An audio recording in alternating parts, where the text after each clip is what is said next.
basketi sanfɛ celu kunda farafina basketball African League n'a bɛ wele BAL atako sabanan ɲɔgɔndan bɛ daminɛ sinikɛnɛ sibiri mɛkalo tile 20 ka kuncɛ mɛkalo tile 17 san 2023 in na Rwanda jamana kan. Stade Malien de Bamako cɛ kɔrɔbalenw b'a kɛnɛ kan. Sinikɛnɛ sibiri Stade Malien de Bamako ka bɔko fɔlɔ la a bɛ Afrique du Sud Cap Town bisimila. Yani Stade Malien de Bamako ka Rwanda sira ta a degeli karamɔgɔ Kaba Kante y'a yira ko laɲini ye kelen de ye ale ka cɛdenw fan fɛ ka se yɔrɔ jan hali n'a y'a sɔrɔ jɔnjɔn taliko ma fɔ o don. Depuis Niger phase la laɲini ye ka taa yɔrɔ jan an taara Niger o tun mago bɛ équipe saba de la ka taa ɲɛfɛ.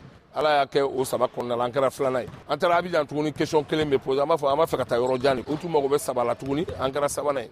Dakar la même chose. O kɔrɔ ye min ye Urana kɛnɛ kan BAL yɛrɛ cɛminɛcɛ kɛnɛ kan aw b'a fɛ ka jɔnjɔn ta ka sigi n'a ye Mali la. An bɛ fɛ ka taa yɔrɔ jan da ye jɔnjɔn tali ye o. Hakilima bɛ ka faamuya parce que jɔnjɔn tabaga en réalité Alahu Taala de b'o dɔn quoi. N'i ye baara kɛ i b'a sɔrɔ dɛ. Bɛɛ bɛ baara kɛ o bɛɛ bɛ baara kɛ mais a ka gɛlɛn k'i ka taa nin kɛnɛ kan ou bien ka se nin phase la ka sɔrɔ i ma baara kɛ i ye baara kɛ mais baaraw mana kɛ cogo jɔnjɔn tabaga ye kelen de ye. Bɛɛ bɛ millions de dollars de don i ka préparation na ka joueurs san bɛɛ b'o kɛ an bɛ ka baara kɛ an ka moyen na sebaga yɛrɛ o bɛ dɔn n'an sera Rwanda ye n'Ala sɔnna ma. An ɲɛ b'a la i ka mɔgɔw jamajaw ka ca la kosɛbɛ dɛ.